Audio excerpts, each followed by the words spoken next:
नमस्कार, सुप्रभात। कार्यक्रम ग्रह नक्षत्र और आप में मैं लवीना आप सभी का स्वागत करती हूँ। दर्शकों, हिंदू धर्म में जब भी कोई पूजा की शुरुआत होती है तो पंडित जी हमारे हाथों में कलावा या फिर मौली बांधते हैं।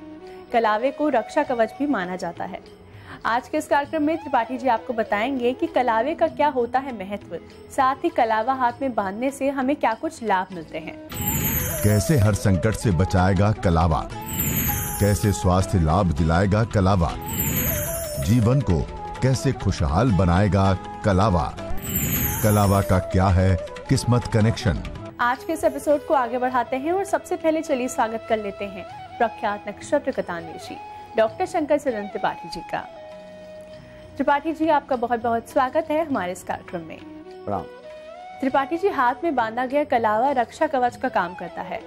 आज आप दर्शकों को बताइए कि कलावा या फिर शरीर में बांधा गया कोई भी सूत्र का क्या महत्व होता है, साथ ही उसके क्या लाभ होते हैं। पूरे ब्रह्मांड की नकारात्मक ऊर्जा हाथ में बंधे हुए कलावा या जनेऊ धारण किए हुए या रक्षा कवच के रूप में, रक्षा बंधन के धागे के रूप में धारण किया हुआ या मंगल सूत्र के रूप में धारण किया हुआ जो सूत्र है वो मंत्रों से अभिमंत्रित और अग्नि साक्षी होने के कारण अत्यंत श्रेष्ठतर कवच के रूप में कहा गया है। इसलिए इसको कहा अभेद्य कवच। तंतुओं या रक्षा तंत्र या रक्षा बंधन या मौली या जनेऊ के तंतु या धागे कवच के रूप में श्रेष्ठतर कहे गए। तृतीय भाव को जागृत करने का ही कवच होता है। कवच माने थर्ड हाउस, तृतीय भाव। इससे दृढ़ इच्छा शक्ति उत्प्लावित यानी शीर्षस्थ भाव को प्राप्त रहती है।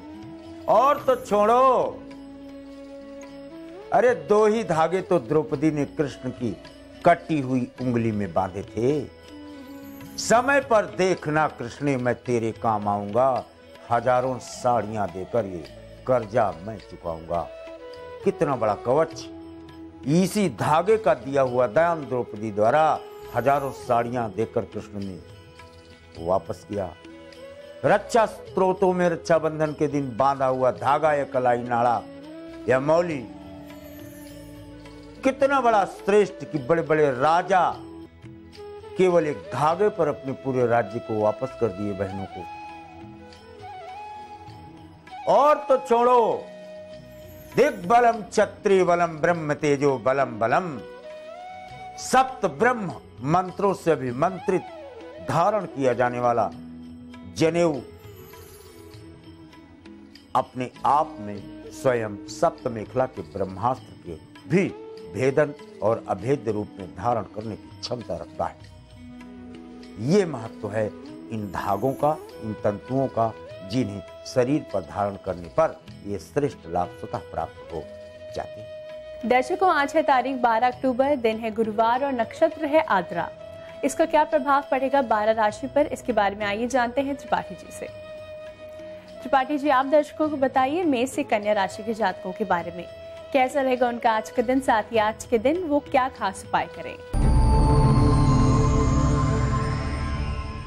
कर्क, चंद्रमा का स्वयं घर जिसमें अच्छा नहीं माना गया। आद्रा, चोरी का नक्षत्र, लेकिन समुद्र तो चोरी करता नहीं। समुद्र के यहाँ तो स्वयं नदियां धन और वैभव लेकर के और रत्न भंडार पहुंचाती हैं, इसलिए समुद्र पर चोरी का आरोप नहीं लगता। तो फिर इस धन को 12 राशियों को किस अनुपात में बांटेगा। मेष, लाभा लाभौ जया जयौ, आपको आज हर तरफ से लाभ के ही संकेत प्राप्त। वृष, प्रसन्न चित्तो अहर्निशः, प्रातः काल से सायंकाल तक आप प्रसन्न चित्त रहेंगे। शायद कार्य की सफलता या कार्य की योजना या महत्वाकांक्षा की पूर्ति से। मिथुन,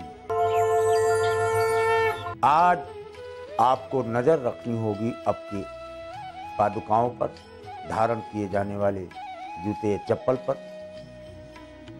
अगर ये ब्राउन रंग के रहें आज आपके लिए ना, तो इम्बेडेड विद स्टार कहा है वेस्टर्न ने, यानी आपको वो चीज प्राप्त हो जाती है जिसकी कभी कामना न किया हो आपने। कर्क, आपका ही घर है, आप पर ही नक्षत्रावती चंद्रमा का, लेकिन अगर आज आपने किसी की सहायता नहीं किया, परोपकार नहीं किया, दूसरे के हित की नहीं सोचे, तो जैसे 10 टंकी रखा हुआ पानी बर्बाद हो जाता है, वैसे धन हानि की स्थितियां बना देगा। सिंह, आगे बढ़ो। आज आत्मनिर्भरता पूर्ण चिंतन करते हुए आज आगे बढ़ो। चाहे साधन हो या न हो, साधन विहीन होकर के भी आज आपको लक्ष्य प्राप्त होने की स्थिति बनती करना। आत्मविश्वास लबालब बना रहेगा। आज चारों तरफ वार कर सकते हैं, मार कर सकते हैं, चाहे क्रिकेट हो और चाहे सेंसेक्स हो और चाहे लॉटरी हो, हर जगह दांव लगा करके भी आज आप बल नंबर पर रह सकते हैं। आप वक्त है जानने का अंतिम 6 राशियों के बारे में। तुला से मीन राशि के जातकों के लिए आज का दिन कैसा रहेगा, साथ ही आज के दिन उन्हें क्या खास उपाय करने चाहिए। जैसे धनुष पर चढ़ी हुई प्रत्यंचा, रखा हुआ बाण निर्गत होने पर वापस नहीं आ सकता, तथापि आज श्रेष्ठ कार्यों की सिद्धि के निमित्त मौन रहकर या न बोलकर या कम बोलकर कार्य सिद्ध की जाए तो श्रेष्ठ। वृश्चिक, कार्य की अवधि का ध्यान रखा जाए, यानी समय के अंतर्गत ही कार्यों को योजनाबद्ध तरीके से निपटाने का दिवस है आज।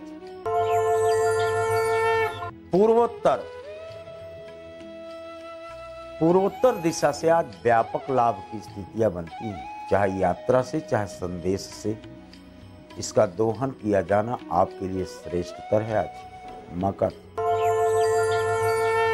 व्यापार, व्यापारिक प्रतिष्ठान, क्रीड़ा के मैदान इत्यादि पर आपके द्वारा दी गई योजनाओं में राहत देने की स्थिति बनती है आज।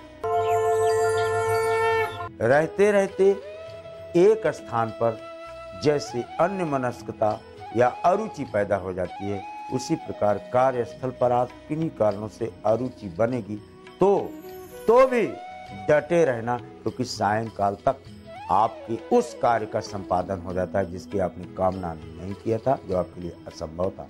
मीन, जोर जोर से चिल्लाकर बोलकर कार्य की सिद्धि कदापि नहीं हो सकती। आज विनम्रता पूर्वक वाक्यों को जारी कर ही अपने कार्यों का संपादन किया जाए। दर्शकों, हाथ में बंधा हुआ कलावा रक्षा कवच का काम तो करता ही है, लेकिन अब आइए त्रिपाठी जी से जान लेते हैं कि हाथ में कलावा कितने समय के लिए बांधना चाहिए। त्रिपाठी जी, आप दर्शकों को बताइए कि हाथ में कलावा हम कितने समय के लिए बांध सकते हैं, साथ ही कलावा कैसे हमें स्वास्थ्य लाभ की प्राप्ति कराता है। कलावा आत्मविश्वास का प्रतीक है। जब आत्मविश्वास ठीक होगा तो मन पर नियंत्रण होगा, तो अपने आप आपका स्वास्थ्य ठीक होगा। कलावा बीमारियों को विरत रखता है, एक बहुत बड़ा वाक्य, इसलिए कवच का काम करता है और अंततः अपरोक्ष रूप से यह स्वास्थ्य लाभ कराता है। कार्यकाल इसका कभी समाप्त नहीं होता। जैसे वस्त्र स्नान साफ करने के बाद शरीर हो चाहे वस्त्र हो शुद्ध हो जाते हैं, वैसे ये भी जल से सिंचित होकर शुद्ध होता है। कब्रिस्तान, स्मशान जाने पर ये स्वयमेव अशुद्ध हो जाते हैं और इनका कालखंड समाप्त हो जाता है। आज वो कौन सी राशि है त्रिपाठी जी जिन्हें महाउपाय करने की जरूरत है, इसके बारे में आप बताइए हमारे दर्शकों को। कन्या, मकर और कुंभ, ये 3 राशियां हैं जिनको आज हर कीमत पर पूजा स्थान पर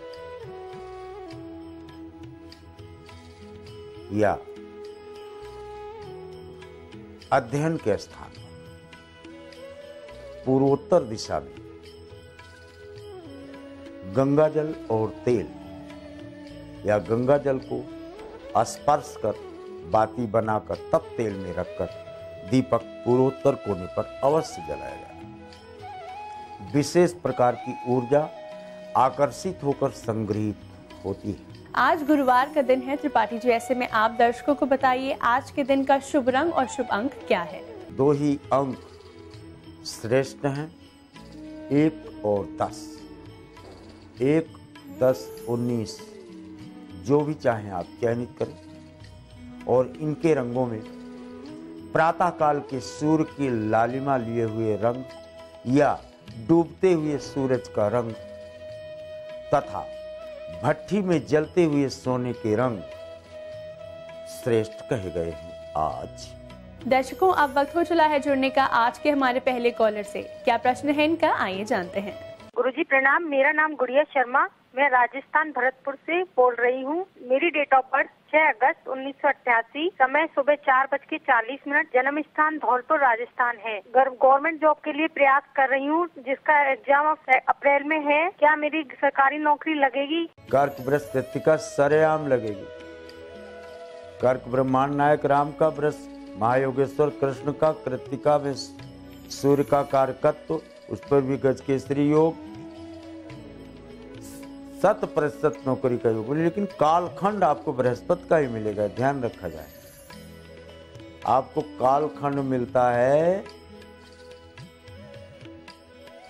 6 दिसंबर टू 27 मार्च 2018, यानी इस कालखंड में ली जाने वाली प्रतियोगात्मक परीक्षाएं आपको सफलता का मार्ग प्रशस्त करती है।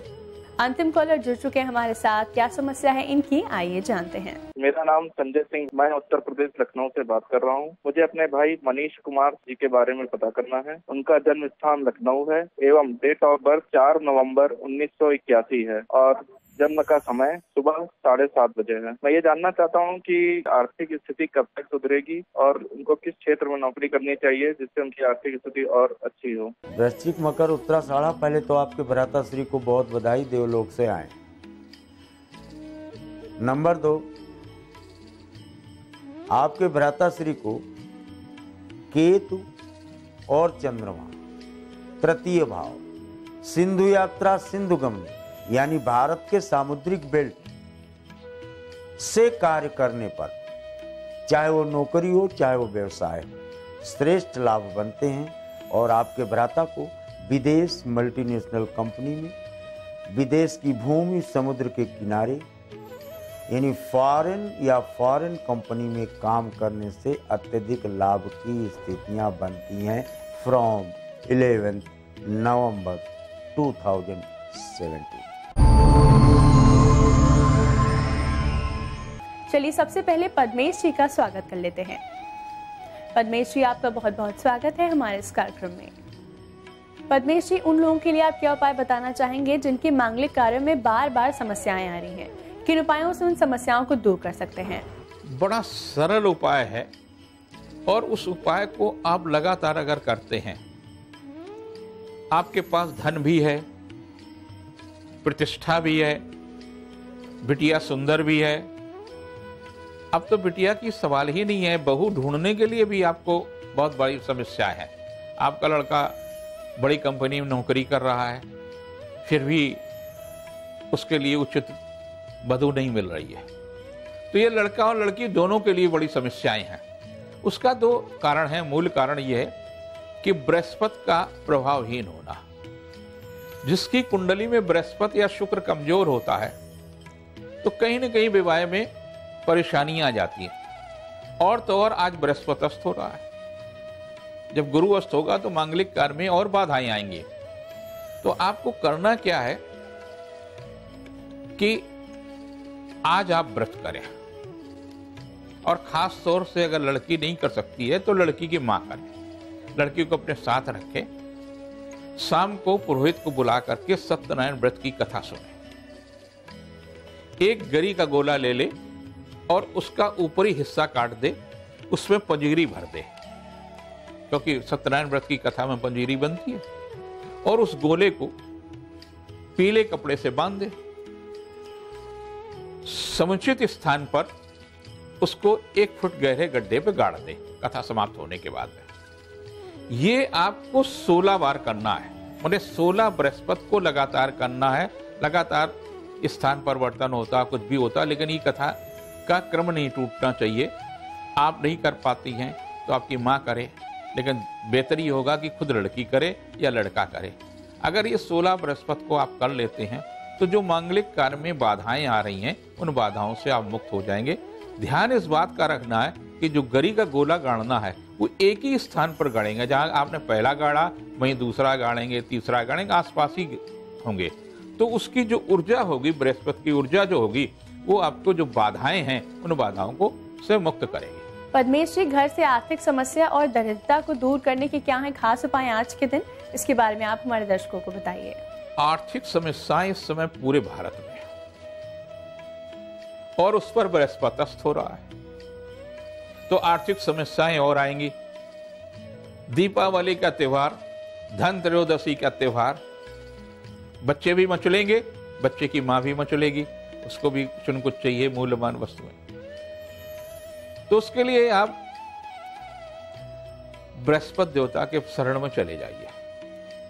बड़े उदार हैं और उनकी उदारता आपको एक स्थान पर, जो आपके घर में उत्तर दिशा और पूर्व दिशा का कोना हो, उस दिशा पर भगवान बृहस्पति का चित्र लगाइए, पीला कपड़ा नीचे बिछा दीजिए, पीले पुष्प उनको अर्पित करिए और बृहस्पति की कथा सुनिए। और कथा सुनने के बाद में किसी दाम्पत्य को, खास तौर से अगर चरित्रवान ब्राह्मण दाम्पत्य है तो उस दाम्पत्य को भोजन करा दें। जो जूठन गिरेगी उससे आपकी दरिद्रता समाप्त होगी। उनको दक्षिणा भी आप अपने सामर्थ्य के अनुसार जरूर दें और ये केवल आपको 16 बार करना है। अगर 16 बृहस्पति को आप कर लेते हैं तो निश्चित रूप से हर बृहस्पति को आपको दिखाई देगा। इसके बाद भी बेहतर है कि आपका पैसा जहाँ रुक गया था वो मिल रहा है, जहाँ आपको तमाम प्रकार की समस्याएं हो रही थी, आधिकारिक रूप से आपको परेशानियां हो रही थी, राजनैतिक रूप से परेशानियां हो रही थी, जो आपका धन रुक रहा था, उन सब में आपको ये लाभ मिलेगा। बात करेंगे शुभ मुहूर्त की। पद्मेश जी, आप दर्शकों को बताइए आज के दिन वो कौन सा समय है जिसमें किया गया कोई भी कार्य हमें सफलता दिलाएगा? आज का दिन जो है बहुत ही महत्वपूर्ण है। कार्तिक मास और उस पर बृहस्पति का पर्व जो अस्त होना ये काफी महत्वपूर्ण रखता है, क्योंकि शुक्र जो है राशि परिवर्तन कर लिया है। कल मंगल और बुध परिवर्तन करेंगे, तो ऐसी स्थिति में आज का जो दिन है काफी महत्वपूर्ण है। 11:07 से लेकर के और 12:27 तक का आप अगर कोई कार्य करते हैं, नया संकल्प लेते हैं, नया अनुबंध प्राप्त करते हैं, नई नौकरी ज्वाइन करते हैं, तो आपके लिए बेहतर होगा। आज है गुरुवार का दिन। आज के दिन हमें किस दिशा में यात्रा नहीं करनी चाहिए, किस दिशा में यात्रा करना वर्जित है, साथ ही अगर उस दिशा में यात्रा करनी भी पड़े तो उसके लिए क्या खास उपाय करने चाहिए? दक्षिण की दिशा गुरुवार के लिए निषेध मानी गई है और सगुन शास्त्रियों ने तो यहाँ तक कह दिया कि दक्षिण में तो शारीरिक, मानसिक सब तरह से कष्ट मिलते हैं। तो जब आप अपने घर से जा रहे हो तो माता पिता के चरण स्पर्श करके जाएं। कई बार आपके घर में माता पिता नहीं होते हैं, तो जो आपका गुरुजन हो, भाभी हो, बुआ हो, जो भी आपसे श्रेष्ठ हो, उनके चरण स्पर्श करके जाएं। अगर नहीं है तो आप मंदिर में, किसी मंदिर में जा करके आप वो प्रणाम करके जाएं। और कई बार क्या होता है कि एक रात को, यानी बुधवार की रात को, एक पोटली में चावल रख लेते हैं, उसको बांध लेते हैं और पहले वहाँ किसी मंदिर में या किसी पड़ोसी के घर में रख देते हैं और जब जाते हैं तो उसको लेते चले जाते हैं और नदी में उसको प्रभावित कर देते हैं। पद्मेश जी, इतनी महत्वपूर्ण जानकारी के लिए आपका बहुत बहुत धन्यवाद। दर्शकों, इसी के साथ वक्त हो चला है आज के एपिसोड को यहीं समाप्त करने का। कल फिर आपसे मुलाकात होगी इसी समय से चैनल पर कार्यक्रम ग्रह नक्षत्र और आप में। तब तक के लिए नमस्कार।